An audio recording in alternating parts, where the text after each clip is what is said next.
Olá! Para essa edição, vamos mergulhar num tema que parece quase um conto de fadas moderno, né?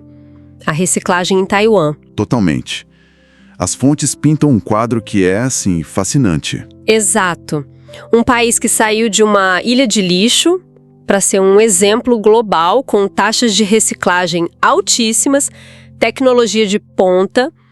Mas quando a gente olha mais de perto, a história fica bem mais complexa. Fica assim. Porque por trás da fachada de alta tecnologia, dos caminhões de lixo com música clássica, dos robôs com inteligência artificial, a gente encontra outra realidade. E que realidade é essa? A gente está falando de uma das maiores densidades de incineradores do mundo, de montanhas de lixo que o sistema não consegue mais processar e de uma indústria petroquímica gigante que, claro, continua produzindo plástico sem parar. Perfeito. Então, a nossa missão aqui é justamente essa: desmontar esse modelo para entender como ele funciona de verdade. E questionar, né? Taiwan é uma solução real para a crise do plástico? Ou é só, talvez, a forma mais sofisticada já inventada para gerenciar e, no fim, esconder o problema? Essa é a pergunta central. E para a gente responder, acho que a gente tem que primeiro entender por que essa narrativa de sucesso é tão forte, tão convincente. O sistema deles na superfície é impressionante. Certo. Vamos começar por essa parte que o mundo aplaude. E ela começa com som, o que é bem curioso. É verdade. Quem visita Taiwan nota logo de cara. Quase não tem lixeira na rua. Em vez disso, 5 vezes por semana, as ruas tocam uma melodia, tipo Fir Elise, de Beethoven. É o sinal. O sinal de que os caminhões de lixo estão chegando. E não é um caminhão só, né? São dois. Um amarelo, para o reciclável. E um branco para o lixo comum.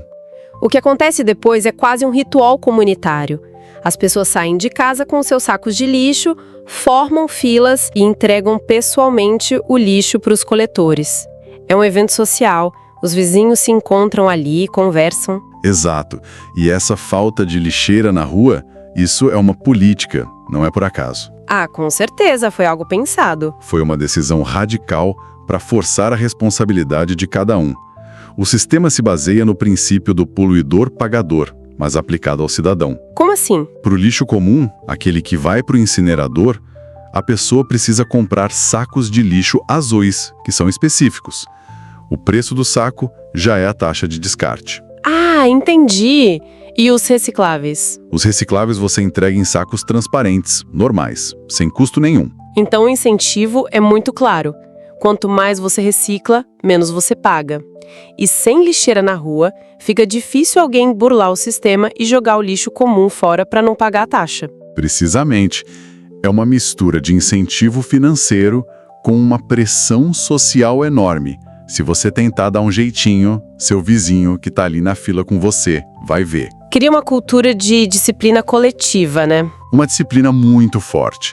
E é essa disciplina que alimenta a segunda parte do milagre, que é a tecnologia. O material que chega nos centros de triagem já vem bem separado, o que, claro, facilita muito a automação. É aí que entram os robôs, né? Aquelas imagens da empresa, da FON que a gente vê nas reportagens. Isso. É uma cena meio futurista, braços mecânicos com sensores, inteligência artificial pegando os itens da esteira numa velocidade absurda. E a tecnologia é muito avançada. Os sensores não separam só plástico de papel. Eles conseguem, em segundos, identificar e separar vários tipos de plástico. PET, PAED, PVC. Cada um com um destino e um valor diferente. Exato. Um braço robótico desses faz o trabalho de várias pessoas, 24 horas por dia com uma precisão incrível. Separam 55 itens por minuto, cada um. Ok. Então a gente tem disciplina social e alta tecnologia. Mas o que sustenta isso tudo? Porque um sistema desses deve ser caríssimo.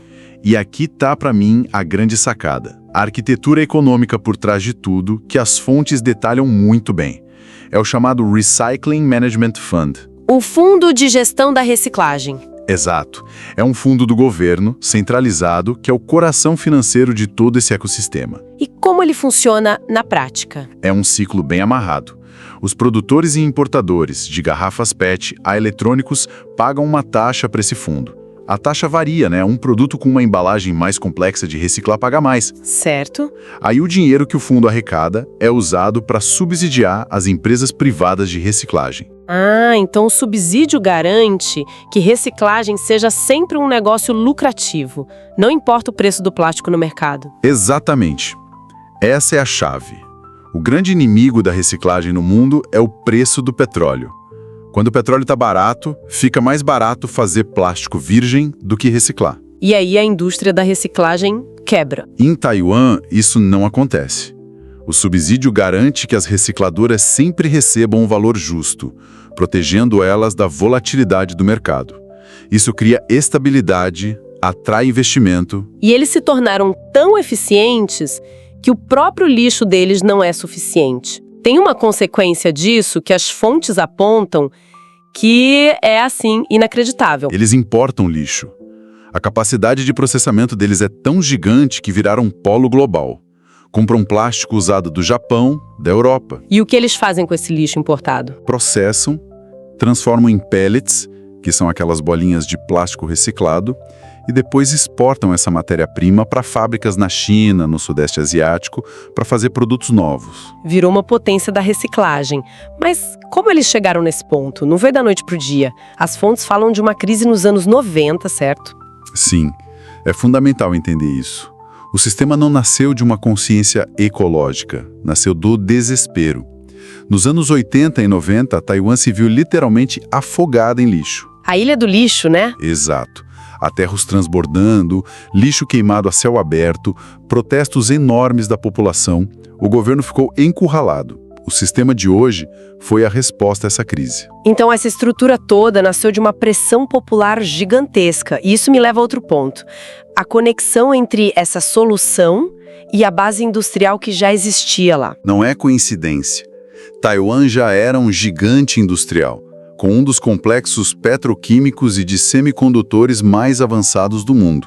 Então, toda a infraestrutura, o conhecimento de engenharia, a logística, já estava tudo lá. Tudo. A indústria da reciclagem se encaixou perfeitamente nesse ecossistema que já existia. A solução para o lixo cresceu à sombra da mesma indústria que mais produz esse lixo. Esse é um ponto crucial. Já montamos o cenário do milagre, então. Disciplina, tecnologia, modelo econômico. Mas, se é tão bom, por que tem tanta crítica? Onde essa história não fecha? É aqui que a gente começa a ver as rachaduras. E a primeira é tipo uma bomba. Vem de uma fala do Arthur Huang, que é CEO de uma empresa taiwanesa de upcycling. O que ele diz? Ele dá uma definição brutalmente honesta. Ele diz: reciclagem significa que o material é coletado de forma responsável e depois queimado de forma responsável. Uau, queimado de forma responsável. Isso muda tudo. Ele está dizendo que é só uma forma organizada de queimar lixo, o que ele chama de downcycling? Exatamente. Ele argumenta que a reciclagem de verdade, a circularidade em que uma garrafa vira outra garrafa da mesma qualidade, é muito rara. E o que acontece com o resto? Com os plásticos de baixa qualidade, sacolas, embalagens flexíveis? O destino mais comum é a incineração para gerar energia. Por serem difíceis e caros de processar, eles viram combustível. Ou seja, o lixo plástico vira energia, liberando CO2 na atmosfera, o material é destruído, ele não volta para a cadeia produtiva. E os dados confirmam. Uma das fontes mostra que Taiwan tem uma das maiores densidades de usinas de incineração do mundo. São mais de 20 incineradores enormes numa ilha pequena. Então, uma parte enorme do sucesso na gestão de resíduos é, na verdade, uma infraestrutura super eficiente para queimar lixo. É isso. Queimar o que não dá ou não vale a pena, reciclar. E essa crítica se conecta com as notícias mais recentes, né? Que mostram que o sistema está chegando no limite. Sem dúvida, uma reportagem da Taiwan Plus traz um alerta de ambientalistas. O problema do lixo plástico lá piorou muito nos últimos anos. Apesar da fama, eles dizem que o país está ficando para trás. E tem outra do Taipei Times que é mais chocante. A manchete é: Taiwan está se afogando em montanhas de lixo em aterros temporários. As imagens são desoladoras. Aterros que deveriam ser temporários virando montanhas permanentes de lixo. Resíduos transbordando para rios. Fica claro que, por mais organizados que sejam os caminhões musicais, o volume de lixo é maior do que a capacidade do sistema. E aí a gente chega na contradição central que a narrativa do sucesso esconde, né? Totalmente. O sistema é muito eficiente em gerenciar o lixo depois que ele existe, mas ele não faz quase nada para diminuir o volume total de resíduos, que continua crescendo. A eficiência na gestão do fim do ciclo mascara o crescimento do problema na origem. O foco está todo no sintoma, não na doença. Exato. E para quem quiser se aprofundar, ver esses dados, os links para todas as fontes que a gente usou aqui estão na descrição. É interessante também analisar o discurso político por trás desse modelo, né? Ele parece agradar lados bem diferentes. Sim, a narrativa de sucesso de Taiwan se encaixa perfeitamente numa visão que agrada tanto a um certo campo liberal verde, focado em tecnologia, quanto à direita mais tradicional. Peraí, como assim? Como agrada a quem defende o livre mercado e, ao mesmo tempo, a quem defende soluções verdes? Eles se encontram na preferência por soluções que não mexem nas estruturas de produção. Pensa nos elementos que eles exaltam. Para a direita, é um modelo perfeito. Responsabilidade individual, disciplina, multas e a solução entregue para empresas privadas. Certo. E para o campo liberal verde mais tecnocrático, o foco em robôs e inteligência artificial é a prova de que a inovação tecnológica resolve a crise ambiental sem precisar de mudanças radicais no sistema econômico. É uma solução que, convenientemente, não incomoda ninguém poderoso. Ninguém. As empresas de tecnologia vendem seus robôs, o governo ganha uma imagem positiva e a indústria petroquímica, bom, ela continua lá, produzindo plástico sem ser incomodada. A narrativa deixa de fora de propósito a causa do problema: a produção excessiva de plástico. O debate foca em como gerenciar o lixo e esquece de perguntar por que a gente produz tanto lixo. Exatamente. A conversa morre nos caminhões de música e nos robôs. A questão de reduzir a produção na fonte nem entra na pauta. E os investimentos mostram isso. Claramente. Relatórios do Greenpeace em Taiwan mostram um contraste gritante. O governo investe bilhões em incineradores novos e mais eficientes, enquanto os recursos para políticas de redução da produção são irrisórios. A prioridade do Estado não é reduzir o lixo, mas sim aprimorar a capacidade de queimá-lo. É quase como se o sistema de reciclagem funcionasse como um álibi para a indústria. A mensagem é: não se preocupem, a tecnologia dá um jeito no final. Isso alivia qualquer pressão regulatória sobre os produtores. E legitima a produção contínua. Cria uma falsa sensação de segurança, de que o problema está sob controle. As pessoas se sentem bem separando seu lixo, o governo se orgulha das estatísticas e o ciclo de produção e descarte em massa continua intacto. No fim das contas, a grande lição que o caso de Taiwan nos oferece é bem sóbria, não é uma história feliz. Não. A lição principal é que reciclar bem, mesmo com a melhor tecnologia do mundo, não é a mesma coisa que resolver o problema do plástico. São coisas diferentes. Um sistema de gestão, por mais sofisticado que seja, não substitui a necessidade de uma política de redução na fonte. Exato. Taiwan otimizou ao máximo o fim da linha.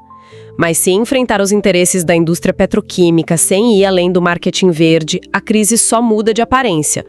O que a gente vê lá não é um milagre ecológico. É um sistema sofisticado para gerenciar e, em grande parte, queimar uma quantidade de lixo que não para de crescer. É a administração da catástrofe, não a sua prevenção. Uma administração que, por ser tão tecnológica, é vendida como a solução final, quando na verdade é só um adiamento do problema real. É uma conclusão um pouco pessimista, mas muito mais honesta com os fatos, né?